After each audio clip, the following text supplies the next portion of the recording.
አት ገጽ ወኩልንሳኤ በትምህርተ መስቀል በስመ አብ ወወልድ ወመንፈስ ቅዱስ አሐዱ አምላክ። በስመ አብ ወወልድ ወመንፈስ ቅዱስ አሐዱ አምላክ። በስመ አብ ወወልድ ወመንፈስ ቅዱስ አሐዱ አምላክ። በቅድስት ሥላሴ ዘአምኖት ማኅፀነ ክህደት ሰይጣን በቅድመ ዛቲም የቅድስት ቤተ ክርስቲያን እንተ ኢትስማ ማርያም ጽዮን ለዓለም ዓለምን አውቅተከ እግዚኦንስ የባከ ንባረከከ እግዚኦነ ተአመነከ ነጽለከ እግዚኦን አስተበኳክ ንገኒ ለከ እግዚኦን ትቀኒ ለስመከ ቅዱስ ንሰግድ ለከ ወዘለከ ይሰግድ ኩሉ ብርክ ወለከ ይትቀነ ኩሉ ልሳን አንተ ወተአምላከ አምላክ እግዚአብሔር ንጉሠ ነገሥት አምላክ አንተ ለኩሉ ዘሥጋ ወለኩሉ አዘነ ሰው ንጽዋከ በከመ መሐረነ ቅዱስ ወልድከ እንዘ ይብላንተ ሙሰሶ ጸልዩ ከመ ዝበሉ ቅዱስ ቅዱስ ቅዱስ ተብለህ የምትመለክ የምትመሰገን የሰራዊት ጌታ የዓለም ንጉሥ ኢየሱስ ክርስቶስ ሆይ ለዚህ ሰዓት ለዚህ ደቂቃ ስላደረስከን እናመሰግንሃለን። ሰዓተ ሌሊቱን ባርከ ቀድሰ ለዚህ ሰዓት ስላደረስከን አምላካችን እግዚአብሔር ሆይ መዓልቱን ባርከ ቀድሰ ሰላም እንድታውለን በቸርነት በምሕረት በይቅር ባይነት በአባትነት እንዳትለየን አምላካችን እንለምንሃለን። ለዓለሙ ሰላም ለእኛም ለልጆች መረጋጋትን፣ ፍቅርን፣ አንድነትን፣ መስማማትን፣ መደጋገፍን ለሁላችንም አድለን ሀገራችንን፣ ሃይማኖታችንን፣ አንድነታችንን ከጥፋት እኛንም ልጆችን ከመከራ ከስቃይ ከስደት ከረሃብ ከጦርነት ከወረርሽኝ በሽታ ከድንገተኛ ሞት ከቀሳፊ ሰይጣን ጠብቀን በሕመም ውስጥ ላሉ ወገኖች በየቤታቸው በየሆስፒታሉ ያሉትን ፈውሱን ጤናውን አደላቸው፣ ሰላሙን ስጣቸው። የሞቱትን በደጋጎቹ ባከበርካቸው በወደድካቸው በአብርሃም በይስሐቅ በያዕቆብ አጠገብ አሳርፍልን። ያዘኑትን አጽናናልን፣ የታሰሩትን አስፈታልን። በስደት ዓለም ያሉ ምስራቅ፣ ምዕራብ፣ ሰሜን፣ ደቡብ ያሉትን ሰብሰብ አድርገህ እንቅፋት ሳይመታቸው ሾህ አሜከላ ሳይወጋቸው መሰናክል ሳይገጥማቸው ወዳሰቡበት መንገድ እንዲገቡ ያንተ ቅዱስ ፍቃድ ይሁን። በጸሎት አስቡን አትርሱን ብለው ያሳሰቡትን የማትዘነጋው የማትረሳው ደጉ ጆሮ አምላክ ቅዱስ ጌታ እግዚአብሔር ሆይ በቸርነት ሁላችንንም አስበን። ሀገራችን ውስጥ ያለውን ጦርነት የሰውን ደም የሚያስፈስስ የሰውን ሕይወት የሚያስቀጥፍ የዲያብሎስ ሰራዊትን የደራጎንን መንፈስ የልግን ጭፍራ ጠራርገ እንደ ትቢያ ብናደርግ አጥፋልን፣ አንሳልን። አጽራሪ ቤተ ክርስቲያንን፣ አጽራሪ ተዋህዶን፣ አጽራሪ ገዳማትን፣ አጽራሪ አባቶችን፣ አጽራሪ ሊቃውንትን፣ አጽራሪ መምህራንን አስታክስልን። ከቅድስት ቤተ ክርስቲያን የራቁ ከሃይማኖት የወጡ መልሳቸው ሰብስባቸው፣ ለቃልህም ተገዢ አድርጋቸው። በትዳር ያሉ ትዳራቸውን ባርክ፣ ልጆቻቸውን ባርክ፣ መልካም ስራቸውን ባርክላቸው። ትዳር ለሌላቸው ንጹሕ ትዳር፣ ልጅ ለሌላቸው ልጅ፣ ስራ ለሌላቸው ተመስገን የሚሉበትን ስራ እድላቸው ስጣቸው። አምላካችን ፈጣሪያችን እንደ ኃጢአታችን ብዛት እንደ ሰውነታችን ክፋት አትመልከት። የቸርነትን ስራ ስራልን። ስለ አዛኝቷ ስለ ንጽሕት ስለ ቅድስት ድንግል ማርያም ብለህ ማረን። ስለ ቅዱሳን መላእክት ስለ ቅዱሳን አባቶቻችን እናቶቻችን ስለ ቅዱስ ዑራኤል ብለህ ማረን፣ ይቅርም በለን። የሚፈታተነንን የሚጻረረንን ኃይሉን ብርታትህን ስጠን፣ የምናሸንፍበት ድል የምናደርግበትን አምላከ ቅዱሳን በኃይለ መስቀል ከእግራችን በታች ቀጥቀጥ ጣልልን። የተራቡትን አብላ፣ የተጠሙትን አጠጣ፣ በመከራ ያሉትን ከመከራ ስጋ ከመከራ ነፍስ ሰውራቸው፣ ጠብቀን። ሁላችንንም አገራችንን መሃሏን ገነት ግራ ቀኟን እሳት ሾህ አሜከላ አድርገህ ጠብቅልን። አምላካችን ምሕረትህ ቸርነትህ የበዛ በምሕረት በቸርነት ሁላችንንም ጠብቀን ይቅርም በለን። አሜን። አቡነ ዘበሰማያት ይትቀደስ ስምከ ትምጻእ መንግሥትከ ወይኩን ፈቃድከ በከመ በሰማይ ከማሁ በምድር ሲሳየነ ዘእለለትን ሀበነ ዮም ህድግ ለነ አበሳነ ወጌጋየነ ከመ ንሕነኒ ንህድግ ለዘአበሰ አባል ነግዘሰ መንሱት አላድነነ ወባልሐነም ኩሉ እኩይ እስመ ዚአከ ይእቲ መንግሥት ኃይል ወስብሐት ለዓለመ ዓለም። በሰላመ ቅዱስ ገብርኤል መልአከ ወእግዝእትየ ማርያም ሰላም ለኪ ድንግል በኅሊናኪ ወድንግል በሥጋኪ እም እግዚአብሔር ጸባኦት ሰላም ለኪ ሩክሳንቲ ማነስ ወውሩፍ ፍሬከርስኪ ተፈሥሒ ፍሥሕት ወምልዕተ ጸጋ እግዚአብሔር ምስለኪ ተሃሉ ጸልይ ምሕረታ በፍቅር ወልድኪ ኢየሱስ ክርስቶስ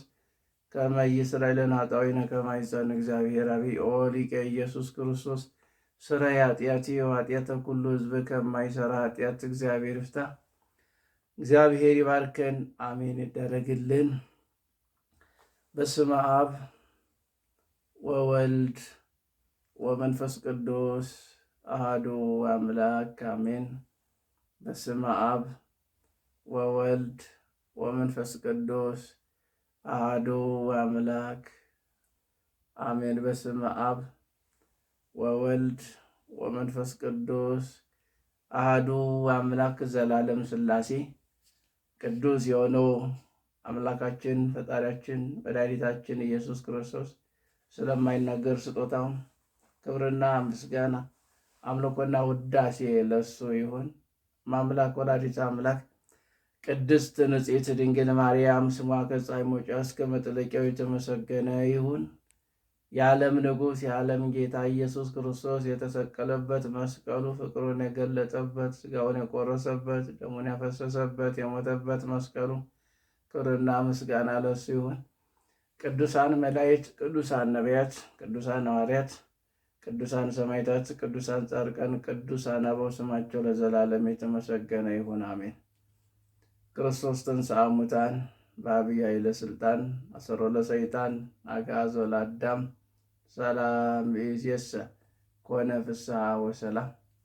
የተወደዳችሁ የተከበራችሁ የክርስቶስ ቤተሰቦች የማምላክ የቅድስት የንጽሕት የድንግል ማርያም የአስራት ያደራ ቃል ኪዳን ልጆች የቅዱሳኑ ወዳጆች የመስቀሉ አማኞች ክቡራን አዛውንት አባቶቻችን፣ ክቡራን አዛውንት እናቶቻችን፣ ወንድሞቻችን፣ እህቶቻችን ሕፃናቶችንም ጨምሮ በሰበሰበን በወደደን በፈቀደን በኢየሱስ ክርስቶስ ፍጹም ሰላም እንደምን አደራችሁ? እንደምን ዋላችሁ? እንደምን አመሻችሁ? አሜን። ልዑል አምላክ ቅዱሱ ጌታ እግዚአብሔር ይመስገን። እንኳን ለቅዱስ ዑራኤል ለሌሎችም ቅዱሳን አባቶቻችን ወራዊና ዓመታዊ መታሰቢያቸው እንኳን አደረሰን አደረሳችሁ። በያለንበት ሊቀ መላእክት ቅዱስ ዑራኤል በመስቀሉ ይባርከን።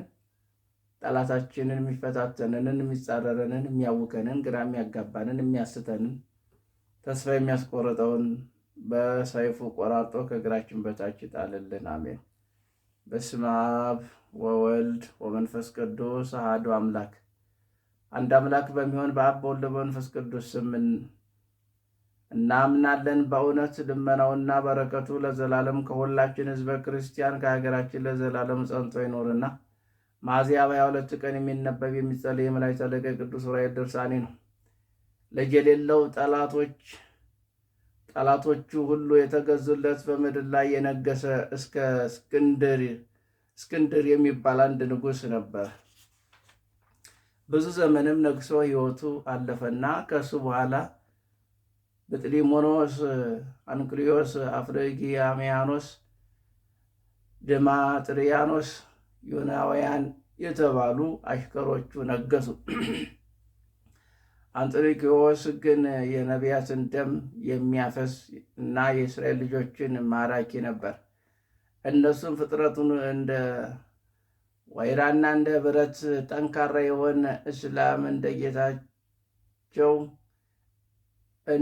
እንደ እስክንድር የጽር ሀገር ለአራት ተካፍለው ተሻምተውበት ነበረ። እነሱ ከሱ ይልቅ በበለጠ ጠንካራ ያሰቡትን ሁሉ ይሰሩ ነበረ። ከዕለታት በአንድ ቀን እነዚህ ስማቸውን አስቀድመን የጠራናቸው አራቱ ነገሥታት ኢየሩሳሌም ለማጥፋት ሕዝቦቿን ይማርኩ ዘንድ ተማከሩ። ከዚህ በኋላ በጽር ውስጥ ያሉትንም ጠንካሮች የሆኑትን ጎልማሶችና ሕዝቦች ሁሉ ማረሾቻቸውንና ማጮጆቻቸውን፣ መጥረቢያቸውን፣ ድጅኖቻቸውን፣ ቢላዎቻቸውንም ሳይቀር ለጦር መሳሪያ ሰይፍ፣ ጦር፣ ጎራዴ እንዲሰሩ አዘዟቸው። ይህን ሰርተው ካዘጋጁ በኋላ ወደ ባቢሎን ንጉሥ በጦርነት ይተባበሯቸው ዘንድ መልእክተኞቹን ላከ። እነሱም መልእክተኞቹን ላከ። እሱ መልእክተኞቹን በደስታ ተቀበለ። እነሱ በተማከሩት መሰረት ጨለማ ለብሰው በማስደንገጥ ሮጠው በማይደክም ግሩማን በሆኑ ፈረሶች በሰረገላ ተቀምጠው አንድነት ሄዱ። ከዚህ በኋላ ኢየሩሳሌምን በሰራዊት ኃይል ከበቧትና በእሳት አቃጠሏትና በጦርና በሰይፍ ወጓት። ነቢያት በሰይፍ በጦር ተገደሉ። የጽዮን ደናግሎችም ከክብር አነሱ። ሌዋውያኖች ወይም ካህናቶች ተማረኩ። በመንፈስ በትንቢት የተጻፈ 44ቱ የብሉያት መጻሕፍቶች ጠፉ። እነዚህ ሕዝቦችም ኢየሩሳሌም ካጠፏት በኋላ ወደ የሀገራቸው ተመለሱ። ከእሳት ቃጠሎ ተርፈው የተማረኩ መጻሕፍትን ቢኖሩ ፊደሎቻቸው በሀገራቸው ቋንቋ ለውጠው በጥቁር ቀለም ጽፈውት ነበር።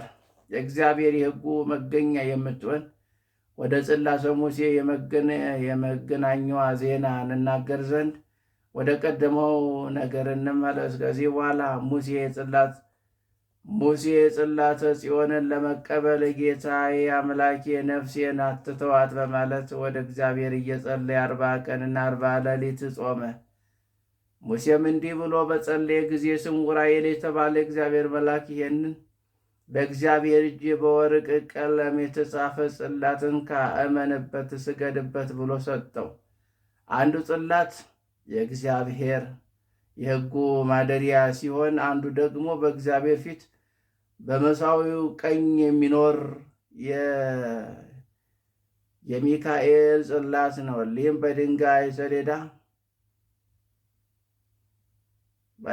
በድንጋይ ሰሌዳ ላይ የተቀረጹ የእግዚአብሔር የሕጉ ቃላት ናቸው። የእግዚአብሔር መልአክ ይህን ተናግሮ ተሰወረ።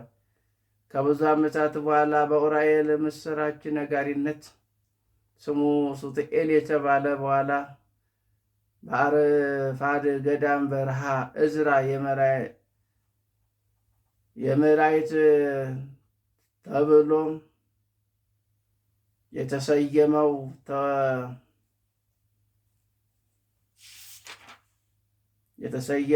ተወለደ። ኢየሩሳሌም በጽርና በባቢሎናውያን ጦርነት ምድረ በዳ ሆና በጠፋች ጊዜ ካህናቶችና ነቢያቶች የእስራኤል ልጆችን ሊያውቋቸው ሌዋውያኑን በተገደሉ ጊዜ፣ ደናግሎች ጎልማሶች በተማረኩ ጊዜ የዕዝራ ነበር። እንደዚሁም 44ቱ የኦሪትና የነቢያትን መጻሕፍትን በተቃጠሉና በተማረኩ ጊዜ ሽማግሌዎቹና ሕፃናት የእንስሳት ሁሉ መንጋ በየቦታቸው የነበሩ ባረማውያን ሰይፍ ጦር ፈጽመው በጠፉ ጊዜ የዕዝራ ነበር። ሱቱኤል የተባለ ዕዝራም ጽዮንን ባሏ እንደሞተባት በሴት አምሳል ስትተክዝና ስታለቅስ በቅዱስ በእግዚአብሔር ፈቃድ አገኛት። ያዘነች የተከዘች ሆና ባያስ ጊዜ እኛንስ በጽዮን ምክንያት ያገኘ ለቅሶ አታይምን? ሲል ዕዝራ አይቶ ተናገረ። መቅደሶቻችን እንደጻፉትና ማለት ከእግዚአብሔር አገልግሎት እንዳንርቅ የታዘዝነውን ትእዛዝ እንደተሻረ፣ መመኪያቸው እንደወደቀ፣ ምስጋናችን እንደተዘጋ አታዩምን? ሲል ዕዝራ አይቶ ተናገራት። የዓይናችን ብርሃን እንደጠፋ፣ የእግዚአብሔር ሕግ የሕጉ ማደሪያ ጽዮን እንደተባረከች አታዩምን? ሲል ዕዝራን አይቶ ተናገረ። ካህናቶች በእሳት እንደተቃጠሉ፣ ሌዋውያኖች እንደተማረኩ አታዩምን? ሲል ዕዝራ አይቶ ተናገራት። ደናግሎች እንደተገደሉ፣ ደጋጎች ሰዎች እንደተንገላቱ፣ ጎልማሶችም እንዳለቀሱ አታይም? ሲል ዕዝራ አይቶ ተናገራት። የቅድስና መሳሪያችን የኃጢአት ማሰሪያ ሆና ምስክርነታችን ረከሰ፣ ጌቶቻችን ጎሰቆሎ ሲል ዕዝራ አይቶ ተናገራት። ከሁሉም ይልቅ ጽዮን ተዘጋች፣ በእሷም የነበረው ክብሯ ተገፈፈ፣ እኛም በጠላቶቻችን እጅ ተያዘን ሲል ዕዝራ አይቶ ተናገራት። ይህን ሲናገራትም እንዳይቀርብ ፈራ፣ ደነገጠ። በድንገት ፊቷን ከፀሐይ ይልቅ የበለጠ አብርቷልና። ዕዝራ ጽዮን እንደሆነች አወቀና ነቢያት በመንፈስ ቅዱስ እየተመሩ በትንቢት ያዩሽ ወይም የተነበዩልሽ አንቺ ነሽ አላት። እነሆ በደብረ ጽዮን ላይ ብርሃን የሚገልጽ የእግዚአብሔር ቃል ይመጣል። ከዚህ በኋላ ዕዝራ ስለ ጽዮን መሰደድና መጎስቆል፣ ስለ ሕዝቧ መማረክና መጻሕፍቶቹን መጥፋት እያለቀሰ ወደ ፍርሃቱ ተመለሰ። ዕዝራ በምድር ራፌድ መሪር የሆነ እንባውን እያፈሰሰ እያለቀሰ 40 ቀንና 40 ሌሊት ጾመ። ዕዝራ ጾሙን ከፈጸመ በኋላ የመላእክት አለቃ የሚሆን እግዚአብሔር መልእክተኛ ስሙ ዑራኤል የተባለ መልአክ የእሳት ጽዋ ይዞ ከሰማይ መጣና ይጠጣ ዘንድ ሰጠው። ዕዝራ እሳትነትስ እኔ ወደ አፌ ጨምር ዘንድ ከቶ አይቻለኝም አለው። ያን ጊዜ መልአኩ የእግዚአብሔርን ትእዛዝ ከቶ ለማቃለል ትችላለን በማለት ገሰጸ። ያን ጊዜ ዕዝራ በፍርሃትና በመንቀጥቀጥ ጽዋን እሳቱን ጠጣ። ዕዝራም በመንፈስ ቅዱስ ሰከረና የእግዚአብሔርን ቃል በልቦናው እያገሳ ወይን እንዳሰከረው ሰው በጀርባው እንደ በቅሎ ተንከባለለ። ያን ጊዜ እግዚአብሔር የተሰወረውን የተገለጠውን ምስጢር ገለጠለትና ካፉ የሚወጣው ቃል ይጽፍ ዘንድ ብዙ ጸሐፍቶችን እንዲያመጡለት በእጁ ጠቀሰ። ከዚህ 44ቱ የሚሆኑ የመጻሕፍትን መምህራን ተሰብስበው መጡ። ማኅሌታዊ የሚሆን ዕዝራ ሱታኤል በመካከላቸው ተቀመጠ። 24ቱ መጻሕፍትን ኦሪትን የሚጽፍ በቀኙ በ20ው የነቢያት መጻሕፍትንና የእስራኤልን ትውልድ የሚገዙ ስለ እስራኤል ነገሥታት ታሪክ በየነገዳቸው የሚጽፉትን በግራ አስቀመጥ። ያን ጊዜም ይናገር ጀመር። ዕዝራ የኦሪትን የነቢያትን መጻሕፍትን ሁሉ በአገሩ ቋንቋ በ7 ቀን ውስጥ አዘጋጀ። ዕዝራ የእግዚአብሔር ቃል የሚናገሩትን መጻሕፍቶችን ሲያዘጋጅ ወተትና ውሃ በአንድ ጽዋ ተቀላቅለው አንድ እንዲሆኑ ለየብቻቸው በሕሌናው ተጨመሩ እንጂ ተለይተው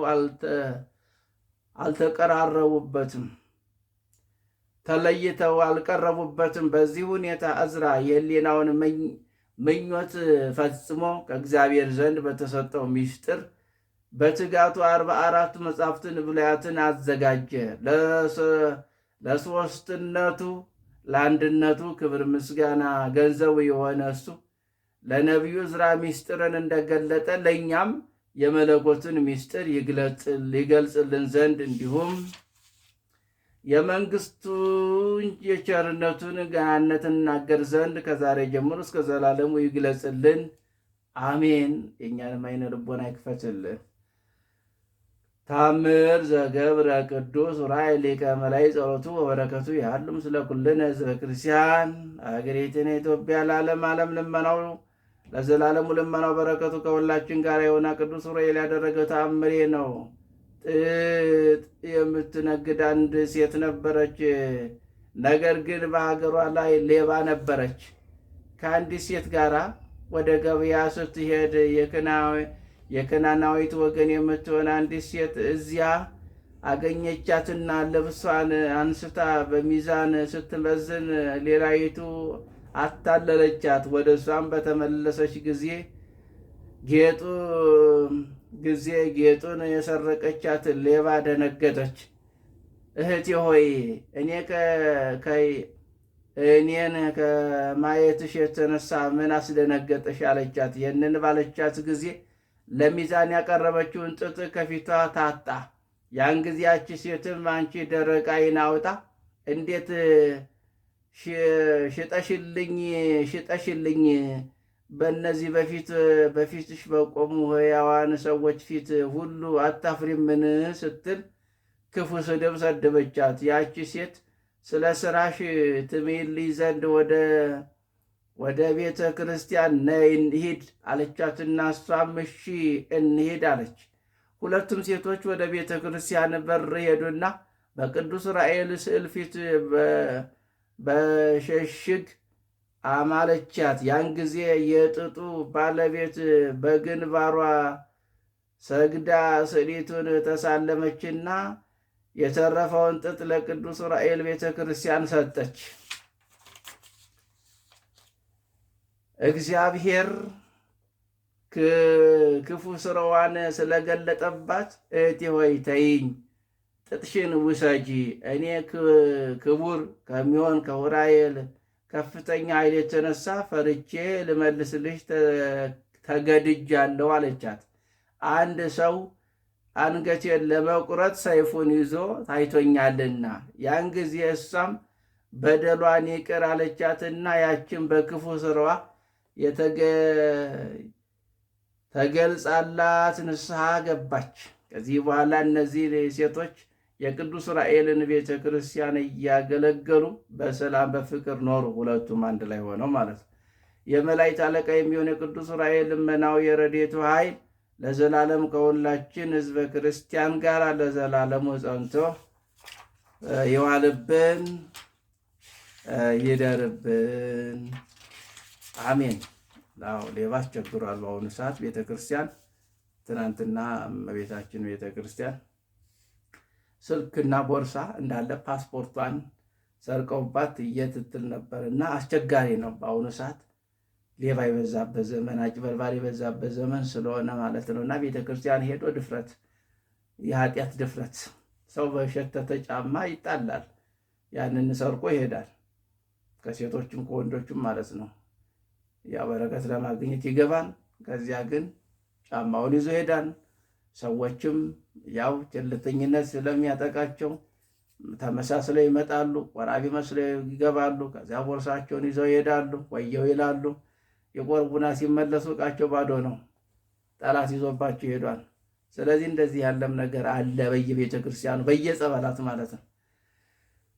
ሶስተኛ ታምር ልመናው አማላጅነቱ ከሁላችን ጋር ይሁንና የመላእክት አለቃ ቅዱስ ዑራኤል ያደረገው ተአምር ነው። እግዚአብሔርን የሚፈራ በአረብ ሀገር የሚኖር አንድ እስላም የሆነ ሰው ነበረ።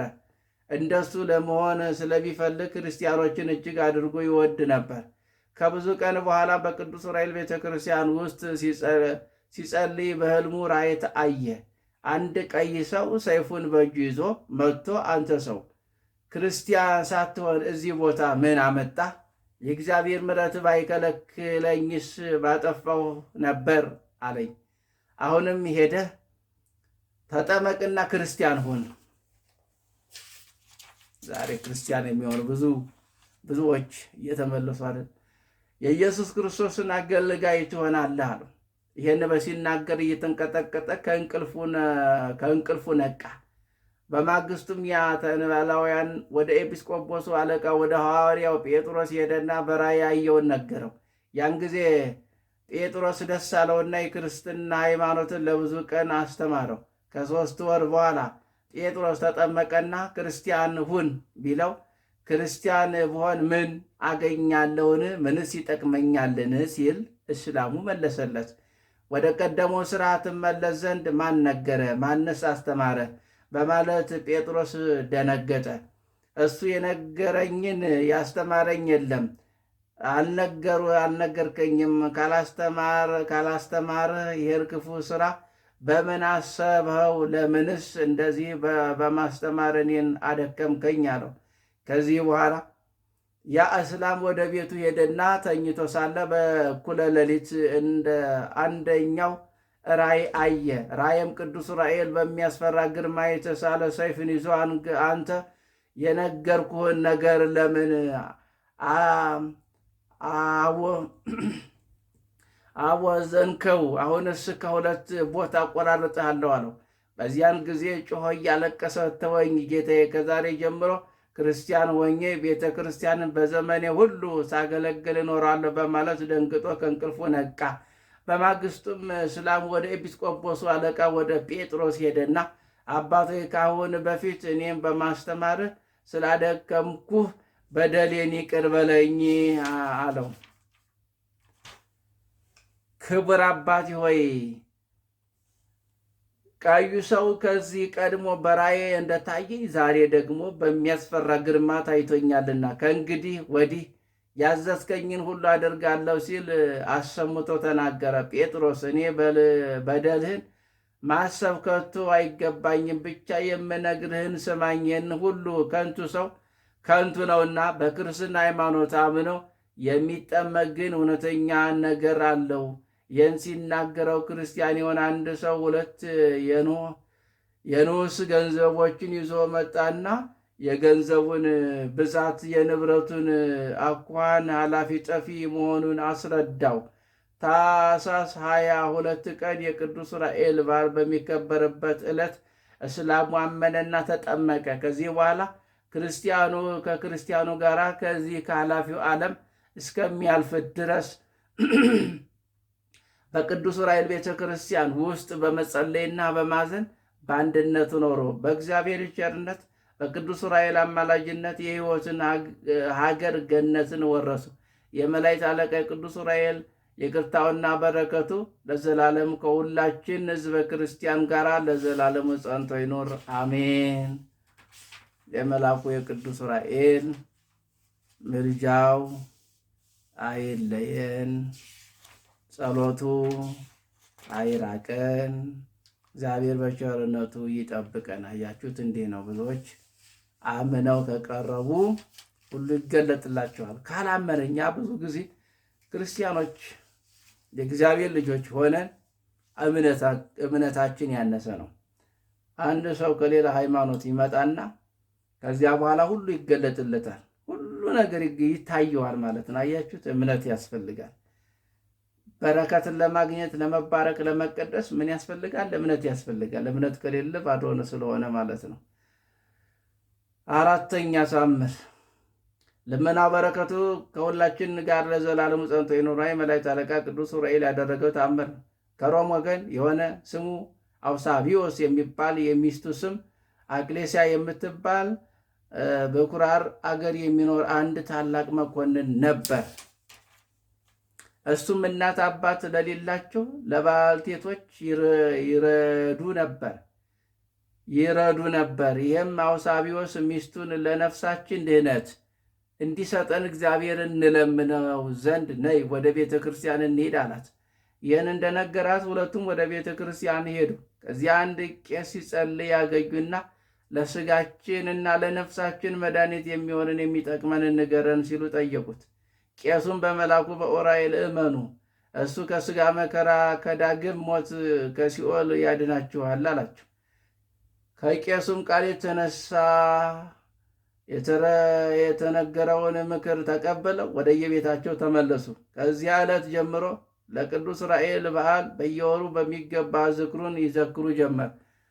በየወሩ ለድሆች ምጽዋትን ይሰጡታል፣ ለታረዙትም ከልብሶቻቸው እየከፈሉ ያለብሱታል፣ ለተራቡት ለተጠሙት ያበላሉ ያጠጡ ጀመረ። በዚህ ስራቸው ሳሉ ሁለቱም በአንድ ቀን ጥር 22 ቀን አረፉ። ከመቃብራቸው ላይ ብርሃን ወረደ። ይህንንም ደጋግ ሰዎች አይተውታል። የቅዱስ ዑራኤል ልመና አማላጅነቱ ለዘላለም ከሁላችን ጋር ይሁን። ይሄ ነው ዛሬ የምታደርጉት እውነተኞች የገባቸው የተረዳቸው ክርስቲያኖች ድሃዎችን ስታበሉ፣ ድሃዎችን ስታጠጡ፣ መልካም ነገር የተራቆቱትን ስታለብሱ መጨረሻ በረከቱን እንዲያው ተዝቆ የማያልቀውን በረከት ታገኛላችሁ ማለት ነው። ይህ ነው የክርስትና ሕይወት። ለምን? ጌታ የተናገረው ቃል ስላለ ማለት ነው። ብራብ አበላችሁኝ፣ ብጠማ አጠጣችሁኝ፣ ብራቆት አለበሳችሁኝ እያለ ዝርዝሮ ቁጭ አድርጎታል ማለት ነው። ይህ ነው የገባን ሰዎች ይህንን ስናደርግ በረከትን የምናገኘው ለራሳችን ነው። ጥቅሙ ለማን ነው? ለራሳችን፣ ለማንም አይደለምና። አምስተኛ ታምር ልመናው በረከቱ ለዘላለም ከሁላችን ጋር ይሁንና ቅዱስ ዑራኤል ያደረገው ታምሬ ነው። በገበያ ውስጥ ፈትል የምትሸጥ የአረብ ወገን የሆነች አንዲት ሴት ነበረች። ሌላ ሴትም ከቅዱስ ዑራኤል ቤተክርስቲያን ፊት ፈትል ሰርቃ ለዚያ ሴት ሸጠችላት። በዚያን ጊዜ የእግዚአብሔር መልአክ በራእይ ተገልጾ እስላሙን ያዳንኩ እኔ ዑራኤል መልአክ ነኝ። ስለዚህ ከእንቅልፍሽ ነክተሽ ከዚህ ከሸጥሽላት ሴት ፈትል ተቀብለሽ መልሽላት አላት። መልሽ አላት። ከእንቅልፏ በነቃች ጊዜ ከዑራኤል ቤተ ክርስቲያን ፈትል ሰርቃ በሸጠችላት ፋንታ ሌላ ፈትል ይዛ ሄደችና ለሸጠችላት ሴት ሰጠቻት። በፊት የሰረቀችውን ፈትል ከዚያ ሴት ተቀብላ ወደ ዑራኤል ቤተ ክርስቲያን ዘንድ ሄዳ ለቤተ ክርስቲያን ጠባቂ መልሳ ሰጠችው። የነ ነገር ተግሳስና ምክር ስለሆናት ከክፉ ስራዋ ተመልሳ እግዚአብሔርን የምትፈራ ታማኝ ደግ ሰው ሆና ኖረች።